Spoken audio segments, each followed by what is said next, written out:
Settle in now and let the room around you grow quiet. Tonight, we are going outside the city, beyond the last blocked roads, beyond the burned-out service stations, beyond the neighborhoods where the sirens used to echo between apartment towers.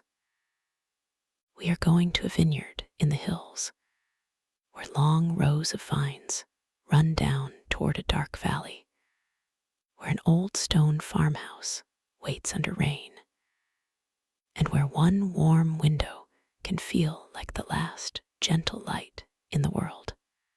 Before we begin, if you enjoy quiet sleep stories like this, you can subscribe for more calm journeys, peaceful survival stories, and relaxing bedtime narration.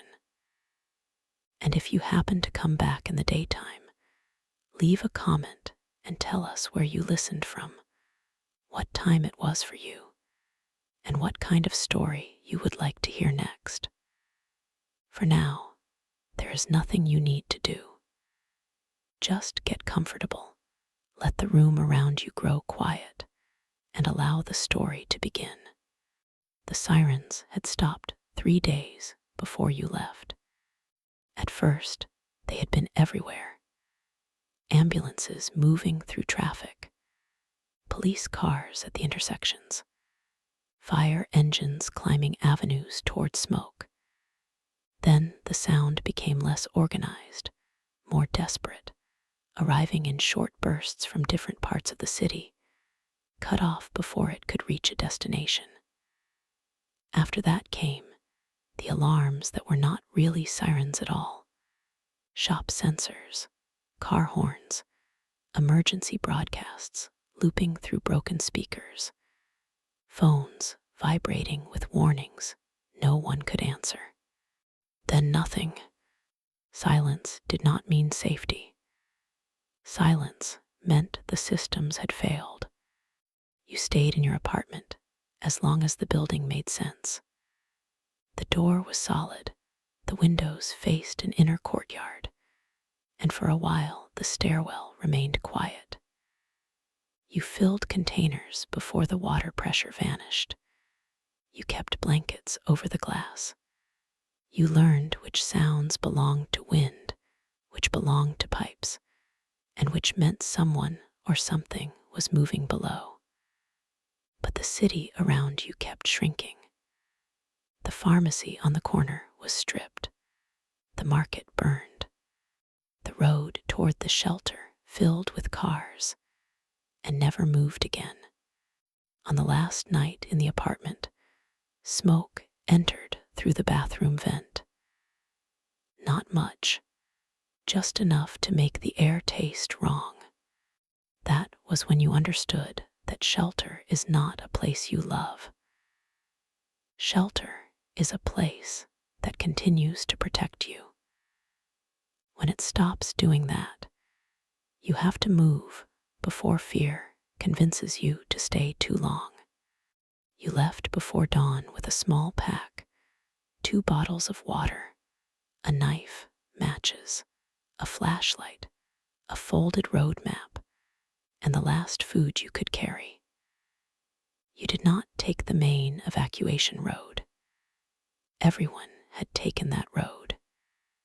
You used the service lanes instead, then drainage paths, then the old farm road that curved behind the industrial park and climbed toward the hills. You knew the vineyard existed because years before, in a different life, you had worked a harvest there for 3 weeks. It had been temporary work. Early mornings, purple hands, crates of grapes, lunches eaten under the shade of the equipment shed. You remembered the old stone farmhouse, the cellar built into the hillside, the irrigation tank above the west rows, the tool shed, the workers' kitchen, and the long view toward the city. Now it might be abandoned. It might be useless. It might already be taken. But it had distance from the city, open sightlines, water infrastructure, tools, soil, storage, and rooms with thick walls. That was more than hope. It was a reason. By late afternoon, the city had fallen behind you. Smoke lifted from 2 districts. No sirens followed it. The road beneath your feet narrowed into gravel, then mud. Vineyards began to appear on both sides, some untended, some burned, some simply waiting beneath the rain, as if the world had only paused. The estate stood at the top of a shallow hill. The farmhouse was dark. The barn doors were closed. The rows of vines ran downhill in neat black lines, wet leaves trembling in the wind. The main gate hung open a few inches and moved softly against its chain. That sound was the first problem. A gate that moved in wind could call anything that listened. You stopped before entering and watched the place for a long time. Rain gathered on your hood. The valley below darkened. Nothing crossed the yard. No light showed in the windows. No voices. No smoke from the chimney. The vineyard seemed empty, but empty places should not be trusted too quickly. You entered when the wind covered your steps. The gate creaked once. You placed your hand on it immediately, stopping the sound before it repeated. You did not fix it then. First rule of a new place: do not repair the edge before you know what is inside it. A quiet gate is useful only if the house behind it is safe. You crossed the yard toward the farmhouse, keeping low, listening between each step. The rain thickened. The vineyard waited. Chapter 1: The Stone House. The front door of the farmhouse was locked. That was good. A locked door does not prove safety, but it proves the building has not given up entirely. You tested the handle once, gently, then moved around the side beneath the dripping eaves. The shutters were closed on the lower windows, their old green paint almost black in the rain. One shutter hung loose and tapped the stone wall when the wind shifted. Second problem. Not urgent yet, but noted. The back door stood beneath a small covered porch beside stacked crates and a rusted boot scraper. You remembered workers entering there during harvest, boots muddy, hands stained, laughing too loudly in the mornings. Now the porch smelled of wet wood and old leaves. The key was not under the mat. That would have been too easy.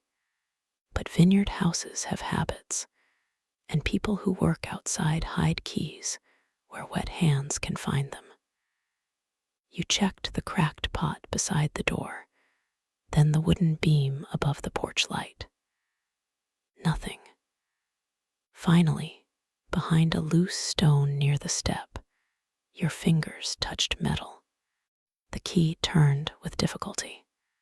You opened the door only wide enough to listen. Inside, stillness, damp, old wood, no breathing, no movement. You stepped into the kitchen and closed the door behind you. The farmhouse had gone cold. The kitchen table stood in the center of the room. A kettle sat on the stove. 3 mugs hung from hooks. Dust had gathered on the counter, but not too much. Whoever left had done it weeks ago, maybe less. A calendar on the wall still showed the month when the sirens started. You did not call out. You moved room by room. Kitchen first, pantry next, small sitting room, storage closet, hallway, staircase. You opened doors with your shoulder angled away, waited, then entered. The flashlight stayed low. Light through windows can travel farther than the person holding it thinks. The sitting room held a cold fireplace, a sagging couch, and a cabinet full of old glasses. The pantry held more than you dared hope: jars of beans, dried pasta, 2 tins of tomatoes, oil, salt, vinegar, a half sack of rice sealed in plastic, and several jars of preserved vegetables. Some had spoiled. The lids told the truth before the smell did. You left them untouched and marked the shelf with chalk from your pack. Sealed food, only unless cooked immediately. The rule came from the room, not from fear. Upstairs, the first bedroom faced the valley. Good view, too visible if lit. The second faced the barn and the upper rows. Smaller, darker, easier to cover. That would be the sleeping room if the house proved safe. A linen closet held blankets, towels, and 2 heavy quilts. A bathroom tap coughed air, then a few brown drops, then nothing. The cellar was the final unknown. Its door was outside, cut into the slope behind the house. You almost waited until morning, but not knowing what sat beneath your shelter would turn the night into 1,000 imagined sounds. Better to learn before dark. You took the key ring from the kitchen hook, found the heavy iron key, and went out through the back porch. The cellar door opened into cold air. Stone steps descended into darkness. The smell came up first: earth, damp wood, cork, old wine, and the mineral coolness of a place built to stay steady while seasons changed above it. Your flashlight moved over barrels, racks, crates, empty bottles, dust. No movement. The cellar was not just storage. It was the strongest room on the property. Thick stone, 1 door, small vents, cool temperature, and enough space to hide supplies. If the farmhouse ever failed, the cellar could become a fallback. If summer came, it could keep food cooler. If fear rose in the night, its walls would remind the body what solid meant.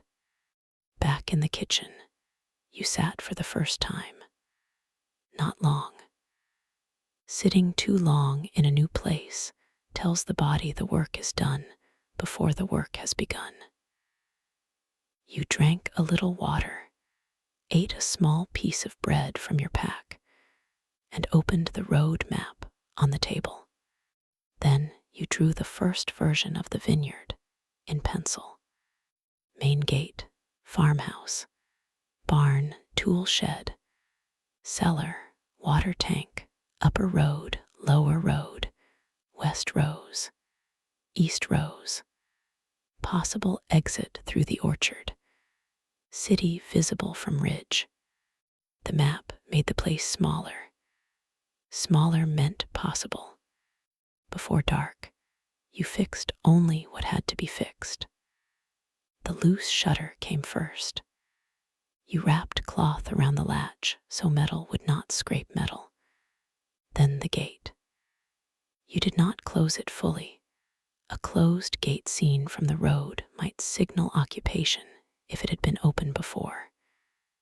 Instead, you tied it from inside with a strip of rubber hose found by the barn. It could still look loose from outside, but it would not knock in the wind. That became the second rule. Nothing metal moves after sunset unless wrapped. You chose the back bedroom and covered the window with a quilt, leaving a finger-width gap at the top for air. You placed your pack beside the bed, shoes facing the door, flashlight under the pillow, knife within reach. Downstairs, the kitchen table held the beginning of a system. Map in the center, food on the left, water questions on the right, keys near your hand. Not a home, not yet, a structure with rules. Outside, rain moved through the vine rows. Far away, the city glowed in two dull orange places where fires had not gone out. No sirens rose from it. You lay in the back bedroom and listened to the farmhouse settle. Stone holds sound differently from concrete. It does not hum with elevators or pipes or neighbors. It clicks, cools, receives rain, and waits. The first night, waiting was enough. Chapter 2. Water above the west rose. Morning revealed the vineyard as a place made of lines. Rows of vines ran down the hillside in dark, careful order. Posts leaned in places, wires sagged, leaves tangled where no one had pruned them, but the structure remained. The city, by contrast, had become shapeless in your mind. Blocked roads, smoke, alarms, noise, movement without purpose. Here, even after abandonment, the land still remembered pattern. You stood at the upstairs window and watched the lower road. Nothing moved. The rain had stopped before dawn. Mist lay between the rows. The farmhouse yard held shallow puddles. The barn roof shone wet and black. Somewhere near the tool shed, water dripped steadily into a metal bucket with a sound too clear for comfort. You added it to the morning list. Not a checklist repeated from habit. A list of problems the place had offered. Gate controlled, loose shutter wrapped, cellar clear, pantry partly useful, tap dry, drip near tool shed too loud, water system unknown. Water came first. The vineyard had once used an irrigation tank above the west rows. You remembered climbing past it during harvest, a dark cylinder on a concrete pad, fed by rain catchment, and a pump when power worked. The pump would be useless now unless there was backup power, but gravity might still help. Tanks above fields are not decorations. They hold possibility. You packed light, empty bottles, cloth, wrench from the kitchen drawer, knife, map, and one tin of beans. The tank stood uphill, beyond 3 rows of vines and a narrow service path. The walk was short, but the vines changed the world around you. From the house, the rows looked open. Inside them, visibility collapsed. Leaves brushed your sleeves. Posts blocked sightlines. Anything could move 2 rows away and remain hidden until it chose not to. The vines hide you, you wrote later, but they also hide what is coming. Halfway up the slope, you stopped because the rows below shifted. Not much, just one leaf moving against the wind, then another. You crouched beside a post and waited. A fox stepped into the service path, thin, wet, and silent. It looked at you once, decided you were not worth understanding, and vanished between the vines. Your breath returned. Not every movement was danger. That was a useful truth. So was the opposite. The tank was half full. You knew from the sound when you tapped it gently with the wrench, dull at the bottom, hollow above the middle. A pipe ran downhill toward the irrigation lines. Another fed a small valve near the concrete pad. You turned it carefully. At first, nothing happened. Then brown water coughed out, splashed mud, and cleared slowly. You laughed once, quietly. The vineyard had water. Not safe yet, not endless, but present. The valve squealed when turned. That was a problem. You shut it, wrapped the handle with cloth, and tried again. Better, still audible. You added oil to the future list. You filled 2 bottles, marked them tank boil, and carried them back. At the farmhouse, you created the water corner in the kitchen. Not by dumping bottles together, but by giving them roles. Drinking water from your pack. Tank water for boiling. Questionable water for washing. Empty containers waiting under the table. A pot on the stove. Cloth filters drying near the window, hidden behind the curtain. The stove used bottled gas. 1 cylinder attached, another in the mudroom, perhaps half full. Fuel was finite, which meant boiling water had to be disciplined.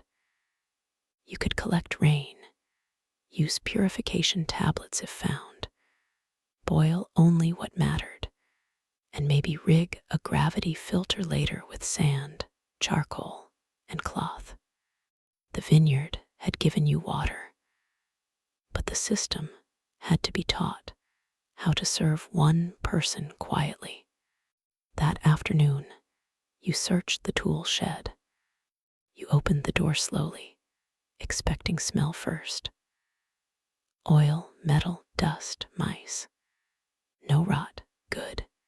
Inside were pruning shears, wire, gloves, hose, clamps, twine, a small hand saw, a hammer, nails, buckets, a coil of thin chain, tarps, and 2 bottles of machine oil. You took 1 immediately to the gate, 1 to the tank valve, and 1 to the barn door hinges. The estate became quieter with each drop. The drip near the tool shed came from a broken gutter, hitting an empty bucket. You moved the bucket, then paused. A bucket under a drip is noise. A bucket under a drip with cloth stretched across it is collection. You found a towel, tied it over the bucket, and placed it beneath the gutter again. The sound became a soft tapping instead of a metal ring. By evening, it held a little clean rainwater. Problem became system. That was the first day's lesson. At the kitchen table, you redrew the map larger on the back of an old estate invoice. The table no longer looked like a place for meals. It was becoming the vineyard's control point. Left side, food. Right side, water. Center, map. Top corner, rules. Bottom corner, questions. Questions mattered because pretending to know made people careless. How much water in tank? Does lower road see kitchen window? Is barn clear? Any food in worker's kitchen? Can cellar store supplies safely? Can roof collect rain? Where is second exit? You did not answer them all. A person who tries to solve the whole future in 1 day turns tomorrow into exhaustion. Before sunset, you heated tank water to a boil and made a small meal, beans with salt, a little oil, and the last piece of bread. Simple food, but warm. Warm food changes the mind. It tells the body that the day has ended with some degree of order. After eating, you wrote the first earned rules. No light facing the valley after dusk. Nothing metal moves after sunset unless wrapped. The vines hide you, but they also hide what is coming. Water is not water until it has a label. Outside, the valley darkened. The city glow flickered far away, too distant to warm anything, close enough to remember. The farmhouse held around you. The gate did not creak. The shutter did not tap. The bucket under the gutter whispered instead of ringing. For the first time, the vineyard did not simply seem abandoned. It seemed willing to become useful if handled gently. Chapter 3: The Cellar and the Roadside Store. The cellar became the heart of the vineyard on the third day. Not the warm heart.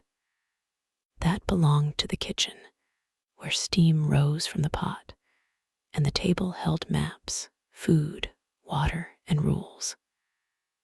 The cellar was the deeper heart, the one that beat slowly under stone.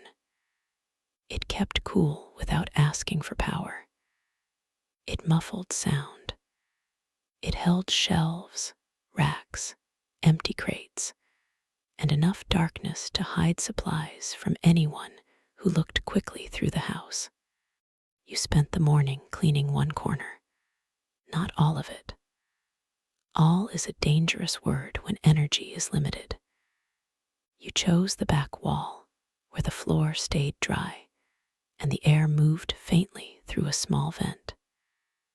You lifted empty bottles into crates, swept broken cork, wiped mold from a shelf, and placed the useful pantry food there: rice, pasta, jars, tins, oil, salt. The cellar changed from abandoned storage to reserve. Then you noticed the damp. Not dramatic. A slow dark stain near the lower stones, just enough to warn you. Food stored against that wall would spoil. Cardboard would soften. Labels would peel. You moved everything 6 inches away and placed wooden slats beneath the crates. Small distance can save a large supply. Nothing rests directly on stone. By noon, the farmhouse held 3 zones: kitchen, active use; cellar, reserve; back bedroom, rest. 3 zones were enough. A place becomes safe by circles, not wishes. The roadside store stood 2 kilometers down the lower road. It might have food. It might have water. It might have been emptied in the first days. It might be dangerous. But relying only on the farmhouse pantry would be foolish, and the vineyard was quiet enough now to attempt one careful run. You waited until rain returned. Rain softens footsteps, hides small sounds, and lowers visibility. It also makes carrying weight harder, so the goal had to remain modest. Canned goods, sealed jars, batteries, if any, maybe bottled water, nothing heavy enough to slow the return. You left by the orchard path, not the main gate. The main gate was for appearances. The orchard path was for use. It ran behind the barn, under old fruit trees, through a gap in the stone wall, then down toward the lower road behind hedges. You marked it with 3 small stones arranged beside a root, visible only if you knew to look. The store came into view through rain. Wooden front, dark windows, awning torn, crates outside, signs swinging slightly. A swinging sign is a metronome for trouble. You stopped it before entering, tying it with twine from your pocket. Inside, shelves had been stripped, but not carefully. Panic takes obvious things. Patience finds what panic misses. Behind the counter, lighters, matches, a small flashlight, batteries. Under a fallen display, tins of lentils, a jar of honey, cans of peaches, dried soup packets. In the back room, bottled water, jars of pickled vegetables, sacks of flour too heavy to carry, and a box of seed packets likely meant for spring tourists. You wanted too much. Want is dangerous in supply runs. You chose by rule. Water first, sealed food second, light third, seeds if light, comfort only if space remains. 2 bottles of water, 4 tins, 1 jar of honey, batteries, matches, seed packets. You left the flour hidden behind sacks, marked in memory for another day. On the way out, you heard movement from the road. You crouched behind the counter. 3 infected came through the rain, not running, not searching intelligently, just following the small remaining swing of the sign you had tied too late. They stopped beneath it, heads angled toward the place where sound had been. You did not move. Then a branch broke somewhere across the road. All 3 turned. A goat emerged from behind the ditch, wild or escaped, and trotted between the cars. The infected followed it badly, drifting away from the shop. You waited until they vanished into the gray. On the return, you did not hurry. Hurrying makes noise. You moved in sections, store to ditch, ditch to hedge, hedge to orchard wall to barn, barn to back porch. Only when the farmhouse door closed behind you did your body admit how tired it was. You unpacked on the kitchen table. The supplies looked small after the risk. That is often true. Survival is not usually dramatic reward. It is the quiet addition of enough. Water bottles, tins, peaches, honey, batteries, matches, seeds. The honey changed the room more than expected. Some foods are calories. Others are morale. Honey was both. Today, the store had taught its lesson. Anything that swings must be tied before wind teaches it to call. Then another. Take less than you want so you can return with it. That evening, you opened 1 tin of lentils and cooked it with a little oil and salt. You ate slowly by the covered kitchen window, listening to rain move down the roof and into the barrel outside. The farmhouse smelled of warm food, wet wool, old stone, and faint cellar earth. You did not need to go back to the city tonight. You did not need to go anywhere. The vineyard had food for more days than yesterday, water for more mornings than before, and a jar of honey waiting on the shelf like a small piece of preserved sunlight. That was enough. Chapter 4. The gate, the barn, and the first green bed. The barn was larger than it looked from the house. From the kitchen window, it had seemed simple. Dark roof, Wide doors, stone base, timber above, one hayloft window facing the lower road. Up close, it became more complicated. Two main doors, one side door, a loft ladder, old equipment, stacked crates, a workbench, feed bins, broken glass near the back, places for useful things, places for danger to hide. You did not enter immediately. You circled first. The mud around the barn told you more than the wood did.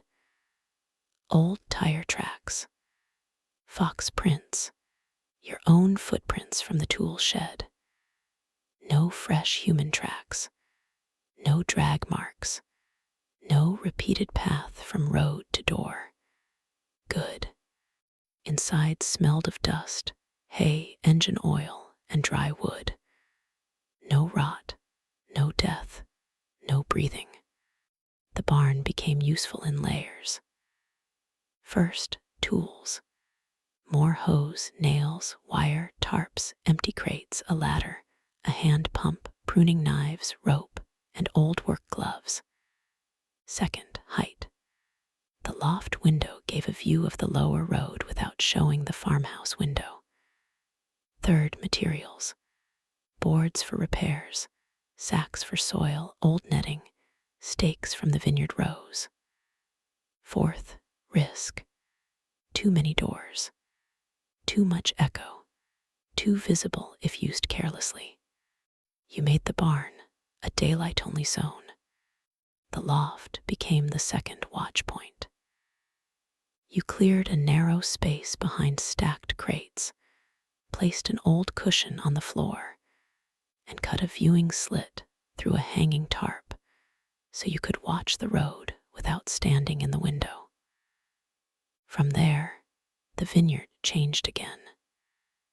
You could see the gate, the lower road, the orchard gap, and the first bend toward the roadside store. A person who can see a road does not own it, but they are less surprised by it. The gate received its real repair that afternoon, not a repair that made it look new. New things attract attention. You wanted quiet decay. The hinge got oil, then dirt rubbed over the shine. The chain was wrapped in cloth where it touched metal. A second loop of wire held it from the inside, but could be released quickly.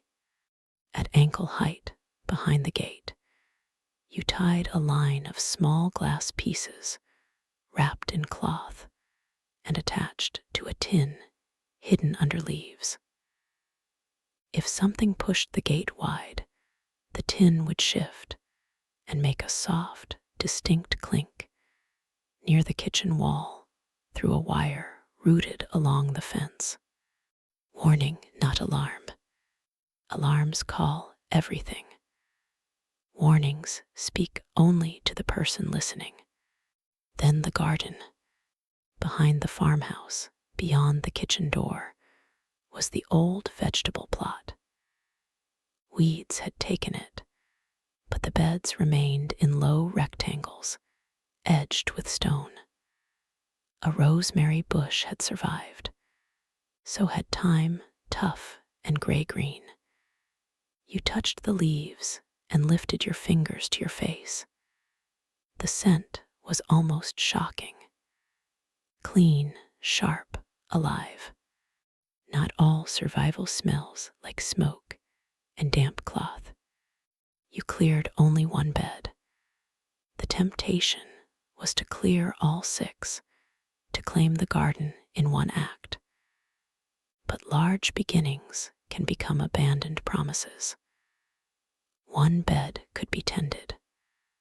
One bed could be watered. One bed could teach you what the soil still had to give. You used a hand fork, gloves, and a crate for weeds. Roots came up slowly.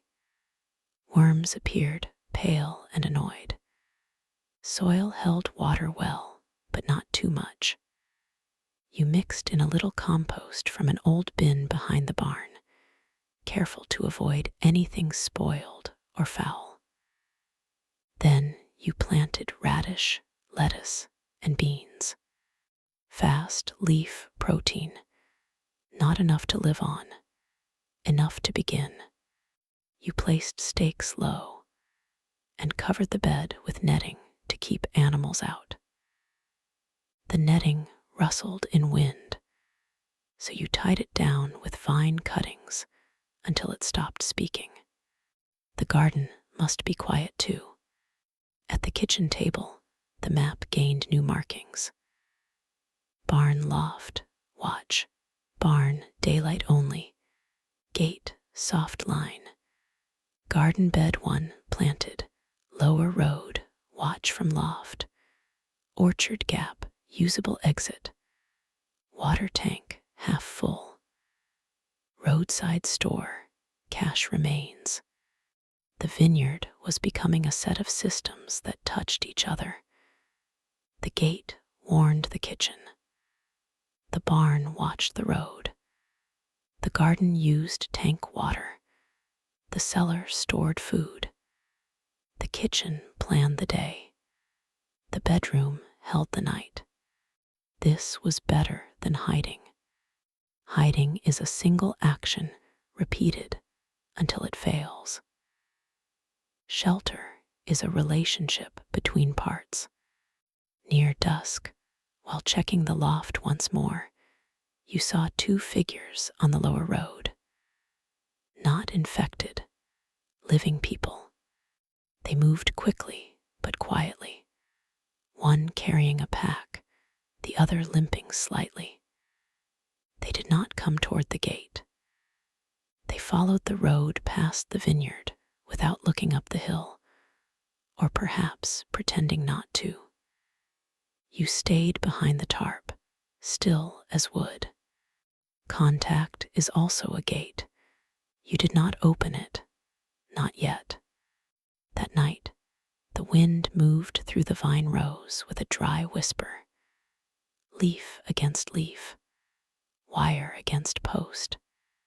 The whole hillside speaking softly in a language that had nothing to do with sirens.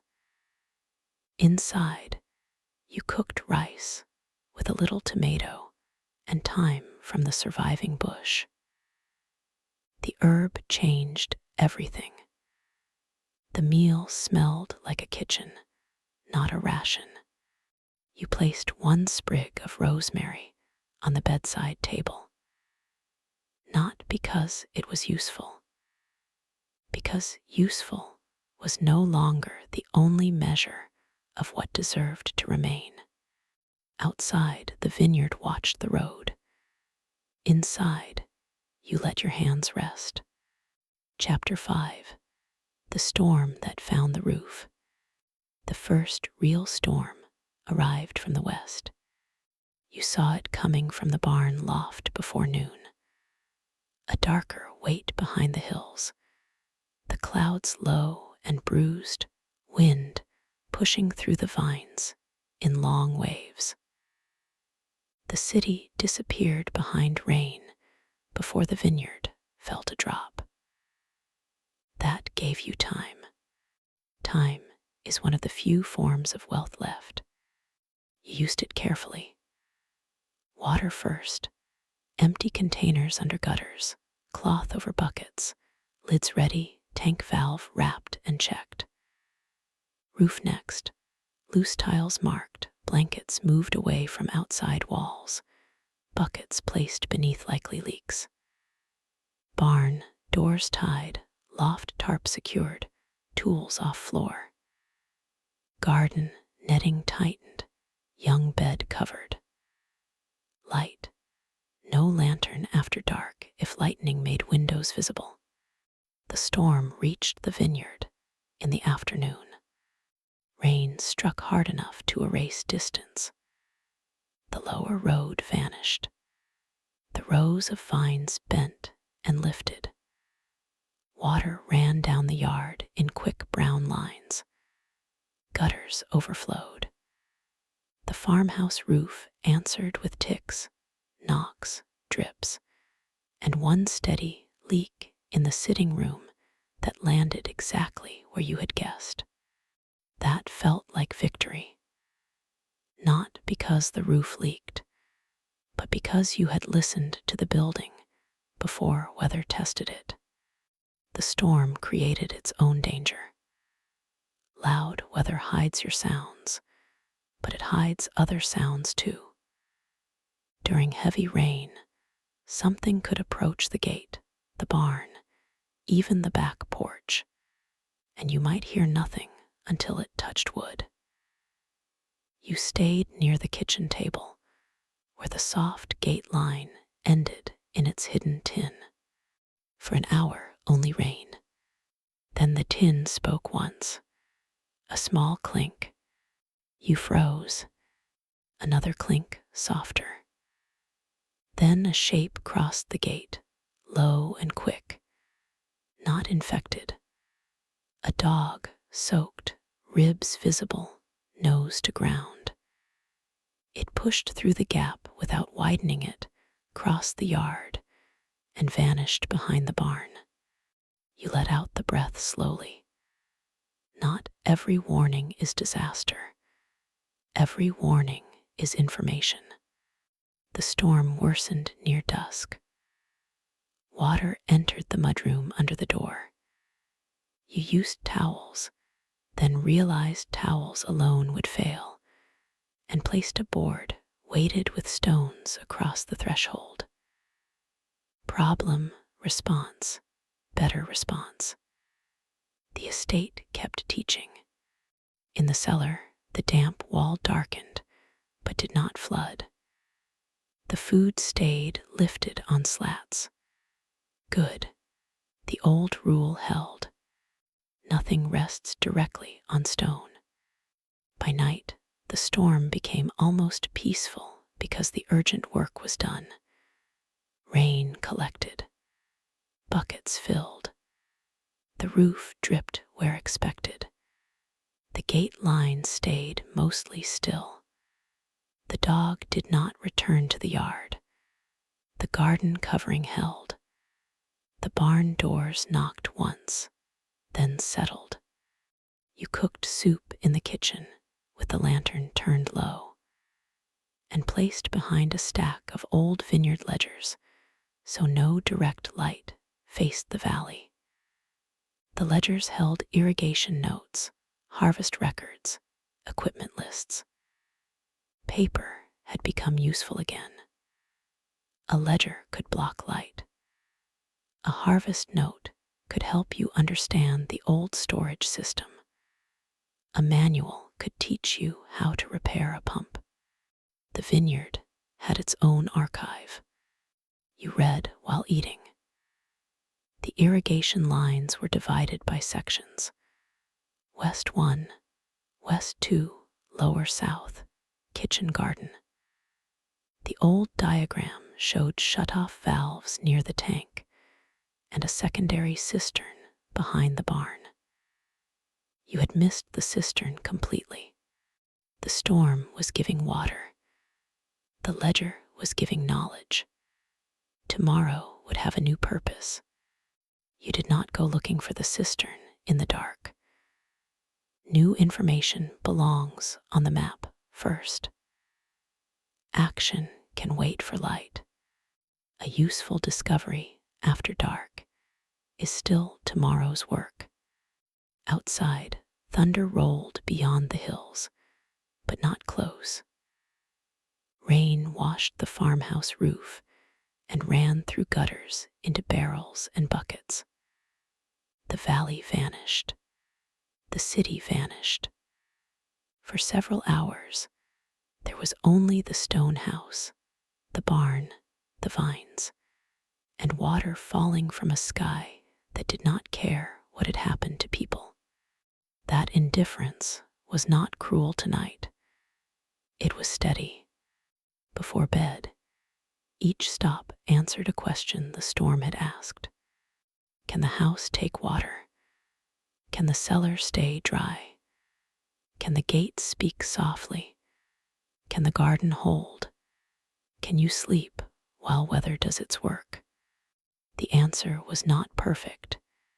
The answer was enough. In the back bedroom, rain filled the room with sound. It softened the corners, covered the distant city, and made the farmhouse feel farther from everything that had broken. You lay under the quilt with rosemary still on the small table and let the storm become a wall around the house. The vineyard was not safe because nothing could touch it. It was safe because when something touched it, the place answered. Chapter 6. The cistern behind the barn. The morning after the storm smelled clean, in a way the city never had. Wet leaves, mud, stone, wood, crushed time near the path. The sky remained low, but the rain had become mist. Water stood in every container you had placed. The gutter bucket near the tool shed was full. The barrels by the kitchen were half full. The tank above the west rose had gained enough that its sides sounded different when tapped. The storm had paid rent. Now came the work of keeping what it left. You covered the barrels first. Open water invites insects, dirt, animals, and accidents. Lids did not need to be beautiful. A board, cloth, and stone could become a lid if named properly. You filtered one bucket through cloth, boiled a pot, and labeled the bottles. The kitchen water corner expanded until it required a second shelf. Then the cistern. The ledger diagram had placed it behind the barn, slightly uphill, near the old wash station. You found the hatch under leaves and a warped wooden pallet. It was circular, iron, heavy, and reluctant. You cleaned the edges before lifting. Mud falling into water would defeat the purpose of opening it. The cistern was not full, but it held water. Deep, dark, cool water that reflected the small circle of gray sky above the hatch. You did not drink from it. You tested the smell, lowered a weighted bottle on rope, brought up a sample, and held it to light. Slight sediment. No oil sheen. Not proof of safety, but another source.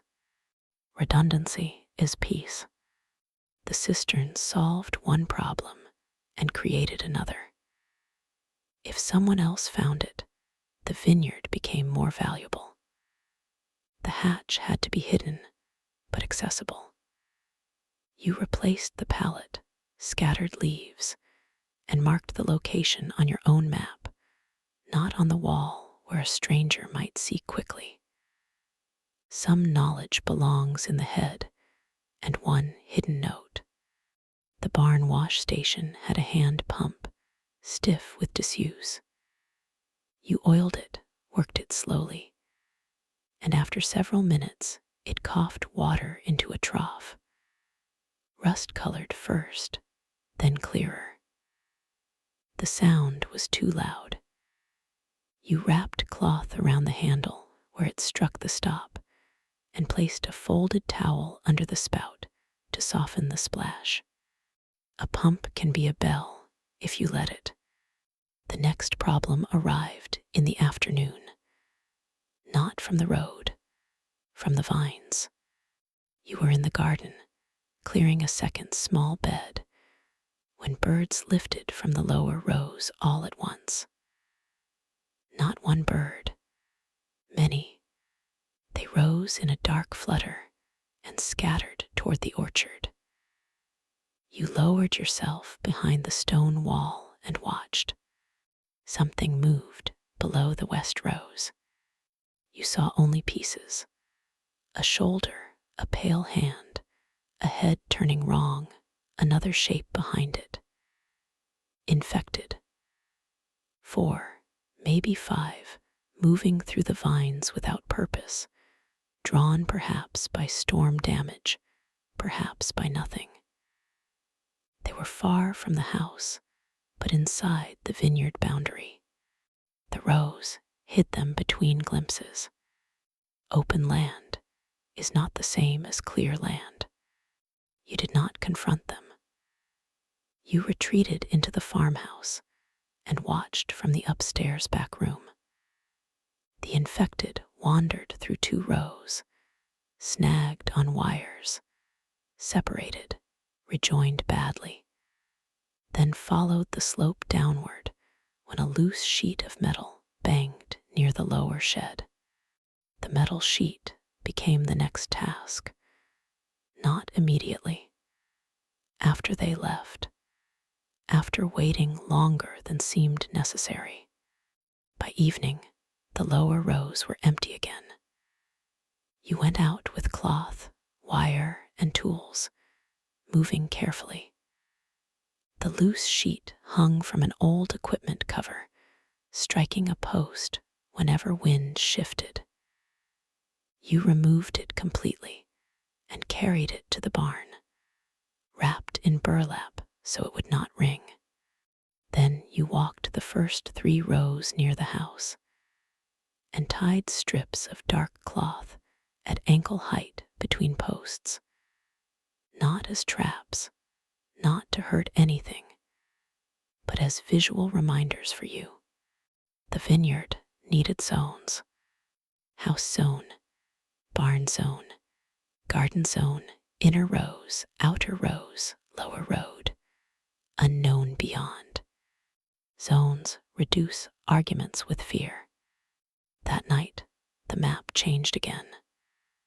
You marked the infected path in pencil. You marked the cistern in code. You marked the noisy metal removed. You marked the inner rows safe by daylight only. Then you wrote the rule that had been waiting since morning. Open land can still hide what is coming. After dinner, you allowed yourself a spoon of honey in hot water with thyme. It was not tea exactly, but it was warm, sweet, and fragrant. The mug steamed in your hands, while the kitchen window reflected a dim version of your face. The farmhouse did not ask you to be fearless.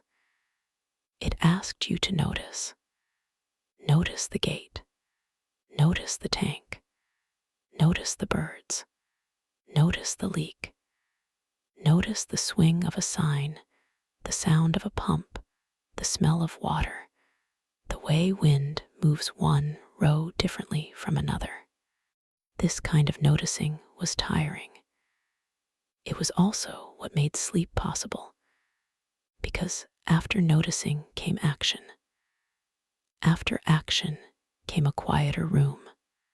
Inside, you placed the vineyard ledger beside the map table. The estate's old knowledge and your new knowledge now sat together. Harvest notes beside survival notes. Irrigation diagrams beside warning routes. The old world had not vanished completely. It had become material. In the bedroom, the quilt held warmth better than before because you had hung a second blanket over the door. The rosemary had dried slightly on the bedside table, but when you touched it, the scent still rose. Outside, the vines whispered in the damp air. Inside, the cistern waited under leaves. The tank held water above the rows, and the farmhouse had one more answer than it had yesterday. Chapter 7. The people on the lower road. You saw the 2 travelers again, 6 days later. By then, the vineyard had settled into a rhythm that was not comfort exactly, but no longer only escape. Morning belonged to water, weather, and garden. Midday belonged to work that needed light. Late afternoon belonged to the barn loft, watching the lower road before evening pulled the fields into shadow. Night belonged indoors. You were in the loft when they appeared. Same pair, you thought. One carrying a pack, one walking with a slight limp. This time they moved more slowly. The limping one stopped near the bend and sat on a stone wall. The other scanned the road behind them, then the hillside, not carelessly, not loudly. They understood enough to avoid shouting. That made them more difficult to ignore. A loud person is an easy decision. A quiet person asks a harder question. You did not wave, you watched.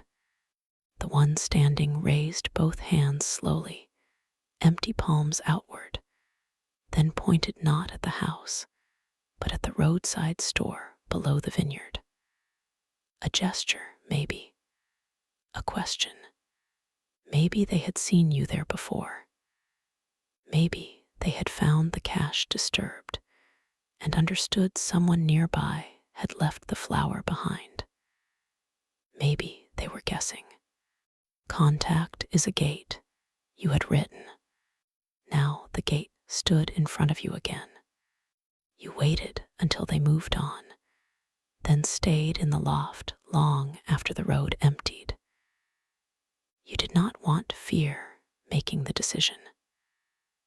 Fear always argues for either opening everything or closing everything. Survival usually lives between those extremes. At the kitchen table, you wrote what you knew. 2 living people. Quiet, one injured or tired. No approach to gate, no shouting. Hands shown, possibly aware of store. Unknown intentions. Unknown health. Unknown supplies. Facts first, stories later. The next morning, you left a message at the stone wall near the orchard path, not at the gate. The gate was the house's edge. The wall was neutral. Do not come to the house. If you need water, leave a blue mark on this wall. If you are FOLLOWED, do not stop here.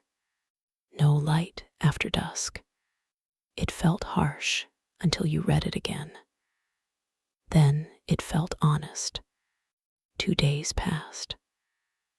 On the 3rd, a strip of blue cloth appeared on the wall, tied carefully to a thorn branch. Beside it sat a small bundle wrapped in plastic, dried figs, a box of matches, and a note. We have food, low water. 1 SPRINED ankle. No bites. We are staying in Old Chapel, East Road. Can trade. Will not come to house. The old chapel was far enough not to threaten the farmhouse, close enough to matter. The exchange changed the map. Not because you suddenly had neighbors, but because the valley now had known people in it. Known people can be risk. They can also be warning, knowledge, help, or grief. You filled 2 bottles from boiled rainwater and left them by the wall with a short reply. Water, do not return empty. Information is trade. Any movement on lower road. The answer came the next day. 3 infected NEAR bridge. 1 truck BLOCKS East Road. Store back room still has flour. City fire less bright last night. Thank you.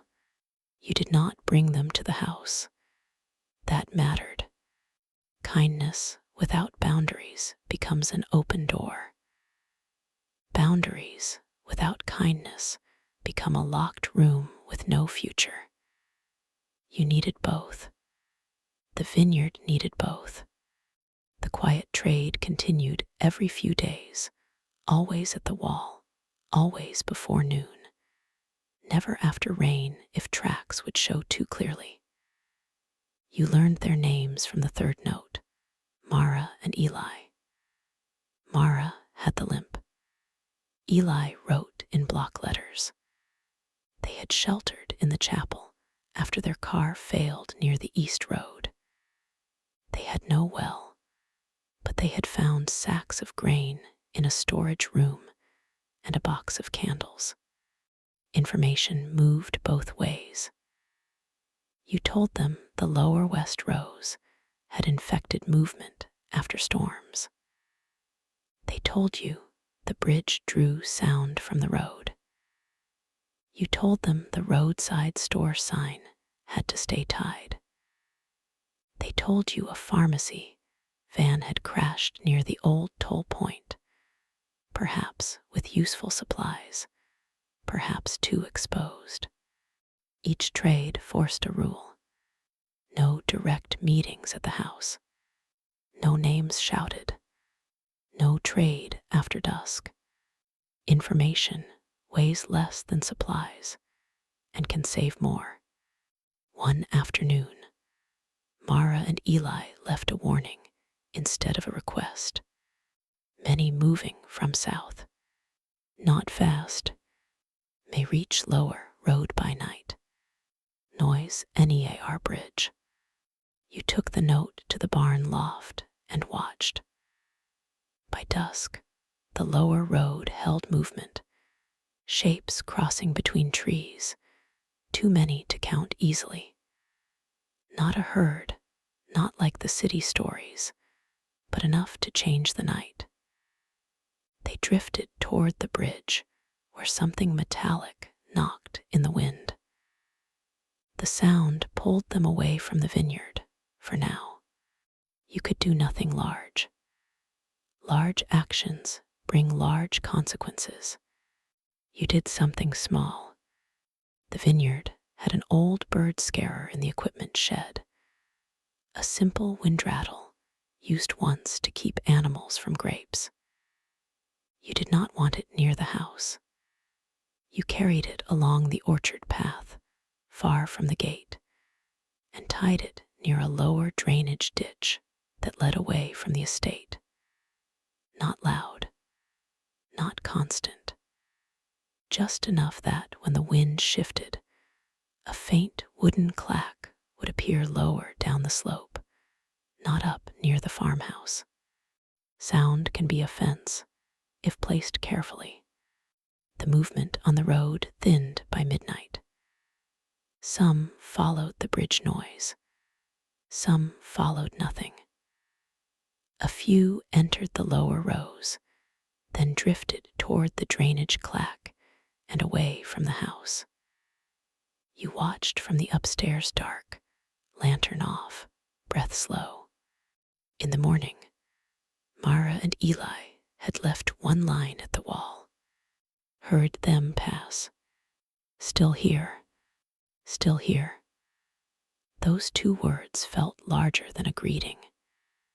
In a valley after the sirens stopped, to say still here was both report and prayer. That evening, you wrote a new rule on the kitchen board. Help can travel by system before it travels by trust. Chapter 8. The vineyard learns your shape. By the third week, the farmhouse no longer felt surprised by you. This was not something you could prove. It was a feeling that arrived through use. Your hand found the kitchen shelf in the dark without knocking the mug. Your feet knew which floorboard near the hallway spoke too loudly. The back door opened with one slow pull and closed without complaint. The gate line made its small sound only when tested. The water corner had grown into a real station, with cloth filters, boiled bottles, washing water, and a small note that reminded tired eyes what not to drink. The place had learned your routines, and you had learned its moods. Morning light touched the barn roof before it touched the kitchen. Wind from the west made the upper rows whisper first. Rain from the south came with a smell of clay. Birds lifted from vines when animals moved, but scattered higher when infected passed below. The cistern hatch sweated before heavy weather. The cellar door swelled in damp air and needed to be opened before evening if you planned to use it at night. The vineyard was no longer a map. It was becoming a conversation. The first green shoots appeared in the garden after a cold dawn. Tiny radish leaves, bright against dark soil. You almost missed them because you were watching the lower road. Then you looked down and saw the smallest proof that time had continued. The old world had measured success loudly. Income, messages, arrivals, deadlines, numbers on screens. The new world offered 2 leaves in wet soil and asked whether you were wise enough to understand the gift. You were. That day, you did not work harder because of the sprouts. You worked more carefully. You built a low frame over the bed from vine stakes and old netting. You moved water in a small cup instead of pouring from a bottle. You cleared weeds around the rosemary and thyme, but left some wildflowers because bees still came to them when the sun appeared. Not everything wild was an enemy. Not everything controlled was safe. The bedroom became warmer. You moved a narrow table beside the bed, placed the rosemary sprig there in a jar, and added 1 candle you did not light unless the curtains and door blanket were secure. The sitting room remained mostly unused, but you repaired the fireplace damper and tested the chimney with a small twist of paper smoke. Not ready for fire yet. Smoke could betray you, but knowing the chimney breathed was useful. The barn became a workshop by day. It gave you space to repair the gate line, sharpen tools, cut boards, and plan a better rain cover for the kitchen barrels. You fixed the roof leak in one corner with tar, cloth, and a piece of old metal weighted from inside. It was not elegant. It held through 2 rains. Mara and Eli remained at distance. Their notes became shorter because trust had reduced the need for explanations. Water good, road clear, movement NEAR bridge, candles for soap, sprain better. You never met face to face, not fully. Once you saw Eli from far off, lifting a hand before turning away.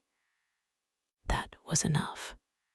One afternoon, they left a gift with no request. A small packet of coffee, sealed, perhaps found in the chapel office or the store back room. You stood at the wall, holding it for a long time.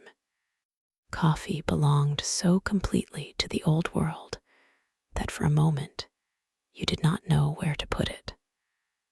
Food shelf, comfort shelf, medical shelf, trade shelf. In the end, you placed it on the kitchen table and wrote a note in return. Received, thank you, saving for a hard day. Then you did exactly that. You saved it. Saving is a form of belief. The hard day came sooner than expected. The tank valve jammed after a cold night, leaving the upper water line unusable. You tried oil first, then cloth and pressure. Nothing. Force might break it. Without the tank line, garden water would depend on carried barrels and cistern work, possible but harder. This was the kind of problem that could become a spiral if solved while angry. You made coffee instead. One small cup, shared only with the room. The smell filled the kitchen, rich, bitter, impossible. You sat at the table and let the warmth reach your hands. Not because coffee repaired valves, because a calmer person repairs valves better than a desperate one. After the cup, you took the Vineyard manual, the wrench, a length of hose, and a clamp from the barn. You did not free the old valve, you bypassed it. A smaller line from the tank's lower service port fed into the garden barrels by gravity, slower but steady. It took all afternoon. It leaked twice. The third version held. The new rule came from the coffee day. Do not force the old system if a quiet bypass will do. That rule felt larger than water. By evening, the garden barrel filled drop by drop. Slow water, but water. You watched it for a minute, then closed the lid and tied it down. The vineyard had not become safe by becoming perfect. It had become safer by learning alternatives. One route blocked another path. One valve stuck a bypass. One store risky a wall trade. One room visible another chosen. One road noisy orchard path. One kind of loneliness, then a note in a jar. The place had layers now, and so did you. That night, the city glow was dimmer than before. Maybe the fires had burned out. Maybe rain had smothered them. Maybe distance and mist had taken them away from view. You did not know whether that was good. Not knowing no longer needed to become panic. Before sleep, you stood in the back bedroom and let your body understand the room. Feet on old boards, hand on quilt, water beside bed, door blanket still, window covered, vines outside, barn beyond, cellar below, cistern hidden, garden waiting. This was not a checklist. It was the shape of the life you had built. The vineyard knew your steps now, and for tonight, your steps could stop. Chapter 9. Nothing more from the road. The final quiet began with fog. Not rain, not storm, not the sharp blue stillness after wind.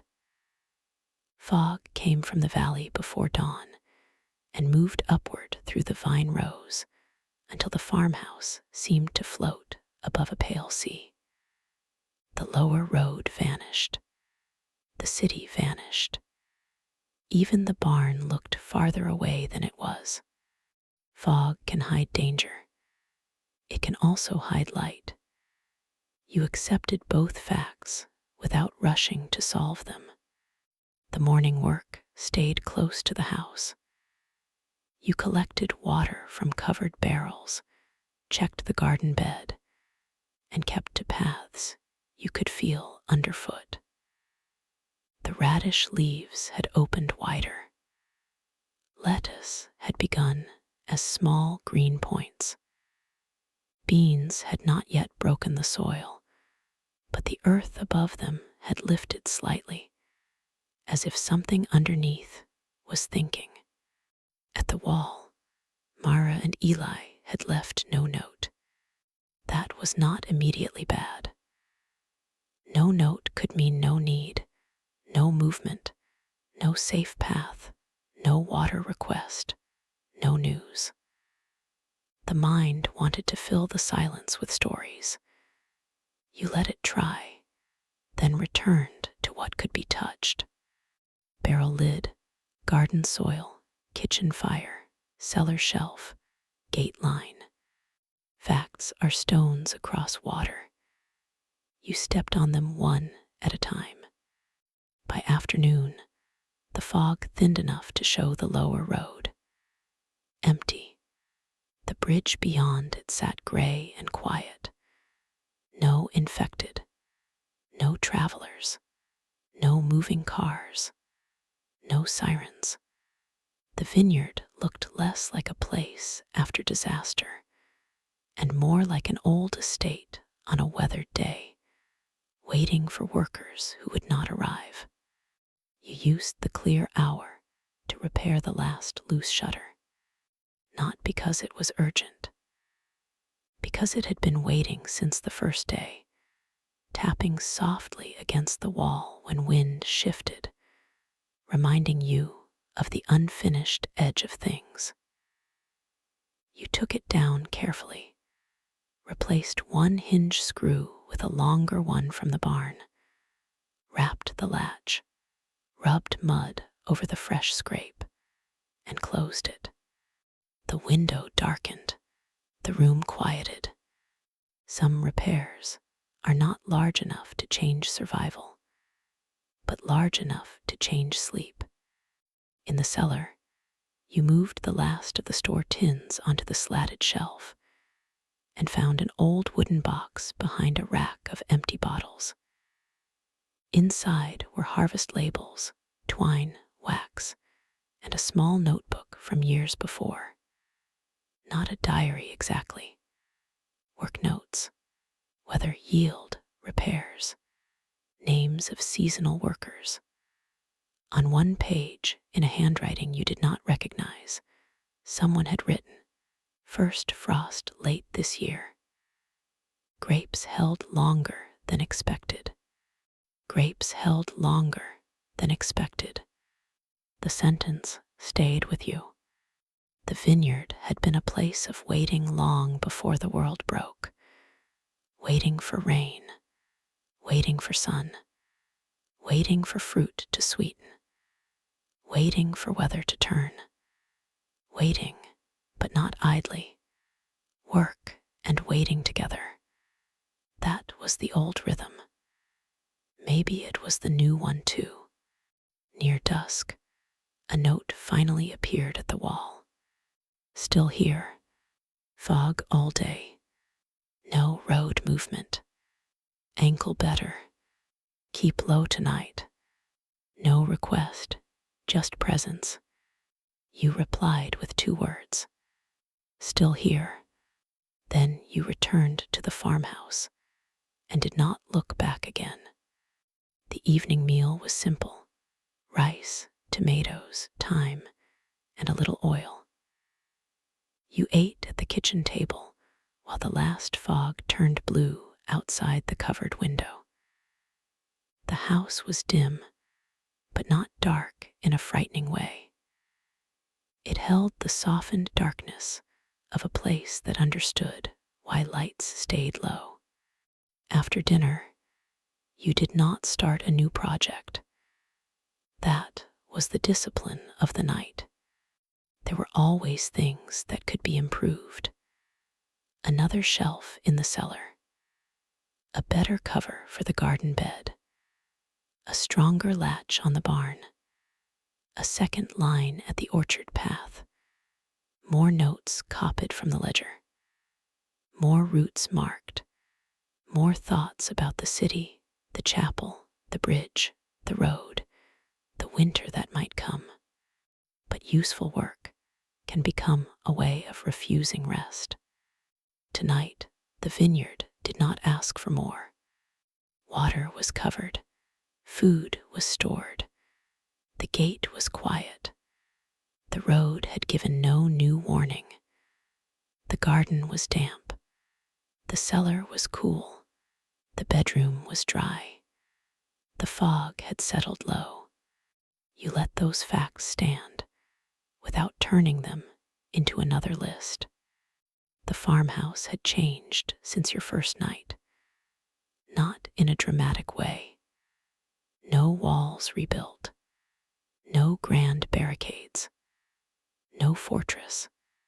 It was still an old stone house on a vineyard hill, with a barn, a cellar, a cistern, a garden bed, and long rows of vines descending toward a valley where the world had become uncertain, but it had learned order. One table had become the mind of the house. One cellar had become its memory. One garden bed had become its future. One gate line had become its ear. One loft window had become its eye. One bedroom had become its rest. And you had become the person who moved quietly between those parts, not ruling them, not owning them completely, but belonging to their rhythm for now. For now was enough. The old world had taught people to mistrust temporary things, temporary work, temporary shelter, temporary plans. But after the sirens stopped, temporary became honest. Tonight is temporary. A meal is temporary. A candle is temporary. Rainwater in a bottle is temporary. A safe room is temporary. Sleep is temporary too. And still, it saves the body. You prepared the room slowly. Not because anything was wrong, but because slowness helps the mind cross from vigilance to rest. The quilt was shaken once and laid flat. The boots were set near the door, not touching the chair that would fall if the door opened. The water bottle sat on the small table beside the dried rosemary. The flashlight lay under the folded shirt where your hand could find it without thinking. The curtain over the window stayed secure. Then you opened the bedroom door and listened. The house answered with the soft sounds of evening. Stone cooling, wood settling, a distant drip from the barrel outside, wind moving through vines. One small creak from the barn that you knew by now did not mean trouble. The gate line did not speak. The road made no sound. You closed the door. Not locked, closed. There is a difference. A locked door says danger is expected.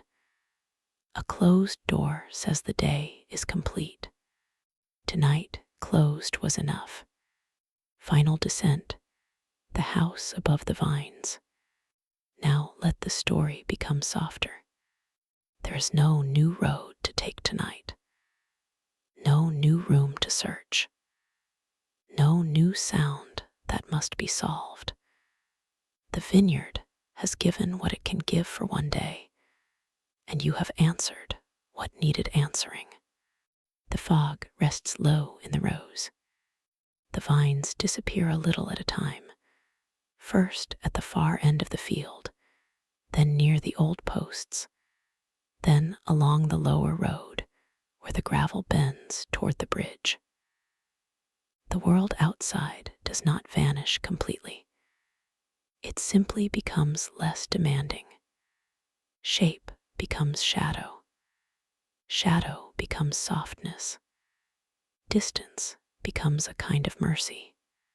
Inside the farmhouse, the air is cool but not cold. The walls hold the memory of the day. The kitchen below still carries the faint scent of thyme and warm rice. The cellar beneath the slope keeps its deep, patient silence. The barn waits with tools hung where they belong. The garden bed holds small leaves in dark soil. The water barrels are covered. The cistern is hidden. The gate is quiet. There is nothing more to do with those things now. Let the mind hear that clearly. Nothing more tonight. Not because everything is perfect, because enough has been done. Enough is one of the strongest words left. Enough water for morning. Enough food for tomorrow. Enough warning at the gate.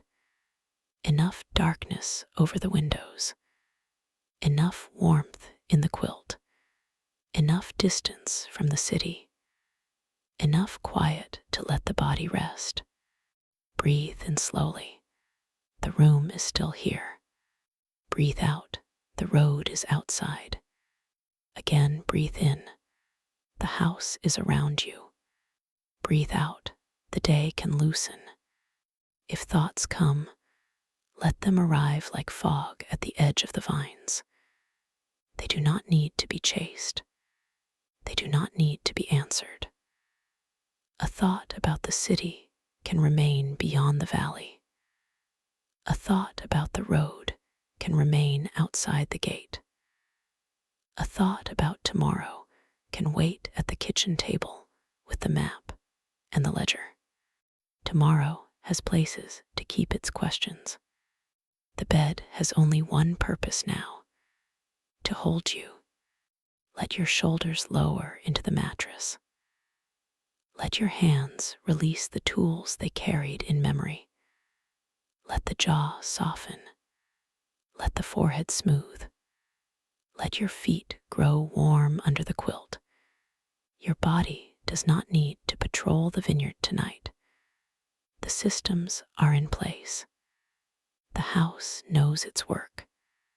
The night can pass without being watched every second. Outside, the vines move gently, not urgently, not like alarm, just a low whisper through leaves and wires, the hillside breathing in its sleep. The same rows that hid danger in daylight now become lines of quiet, descending into fog. The vineyard is not asking you to walk them. It is asking you to rest above them. Far away, where the city used to glow brighter, there is only a dimness behind the clouds. No sirens, no horns, no rushing engines. Only the wind, the stone house, the fog, and the old earth holding roots. The rosemary on the bedside table has dried a little more. Its scent is faint now, but still present when the air moves. It reminds you that some living things become stronger through being quiet. A leaf can hold summer after the branch is cut. A seed can hold a field while buried in darkness. A person can hold hope without spending it all at once. In the cellar, the jars and tins sit lifted from the stone. Labels face outward. The hidden reserve remains hidden. The old notebook rests beside the newer ledger. Past harvests and present survival share one table now. People once wrote down whether so they would know when grapes might ripen. You write down whether so you know when water might collect, when roads might soften, when the valley might hide movement, when the roof might need care. It is all part of the same human habit. Notice the world. Write down what matters. Prepare gently. Rest when you can. Tonight is the resting part. Let the silence become wide. The kind of silence after a long storm has ended. The kind of silence in a house that has accepted you. Not empty silence, held silence, stone silence, Wood silence, blanket silence, the silence of covered water and closed shutters, the silence of a gate that no longer creaks, the silence of tools waiting for daylight. You are not back in the apartment with smoke in the vent. You are not on the road with the city behind you. You are not at the store waiting for movement to pass. You are not in the storm holding your breath at the sound of the warning tin. You are here in the back bedroom of the stone farmhouse, above the cellar, beside the barn, near the garden, overlooking the rows, far from the last sirens. The vineyard, after the sirens stopped, is quiet now. From the lower road, the farmhouse looks abandoned, its windows dark, its gate half loose, its vines wet and overgrown. But inside, life has become careful and small and real. Water cools in bottles. Seeds wait in soil. A map waits under a stone on the kitchen table. A candle remains, unlit because it is not needed. A jar of honey rests on the shelf like preserved sunlight. You do not need to touch any of it. It is there. That is enough. Let the breath slow again, in and out. The night is not asking for strength. Only trust enough to sleep for a while. The house can hold the dark. The walls can hold the weather. The cellar can hold the food. The garden can hold tomorrow. The vines can hold the fog. And the bed can hold you. Sleep does not mean forgetting. It means allowing the body to repair what the day has used. It means letting the mind set down the map, the rules, the roads, the warnings, the decisions, and the distant glow of the city. It means trusting that for these few hours, safe enough is enough. Safe enough is real. A quiet gate, a covered window, a full bottle, a warm quilt, a hidden cistern, a small green leaf, a house that answers when weather comes, a valley that has gone still. The sirens stopped days ago, but here another sound remains. Rainwater resting in barrels, wind moving through vines, your own breathing slower now, the old farmhouse settling around you, the world reduced to this room, this blanket, this night. Let everything else move farther away. The road can move farther away. The city can move farther away. The bridge, the store, the smoke, the blocked cars, the old alarms, the final sirens, all of it can move beyond the valley, beyond the fog, beyond the reach of this bed. There is only the vineyard now. There is only the quiet house above the rows. There is only the next breath, and then the next, and then the deep, gentle dark. Nothing more from the road tonight. Nothing more from the city. Nothing more to fix. Nothing more to carry. Rest now. The gate is quiet. The water is covered. The garden is sleeping. The farmhouse holds, and the vines keep watch in the fog.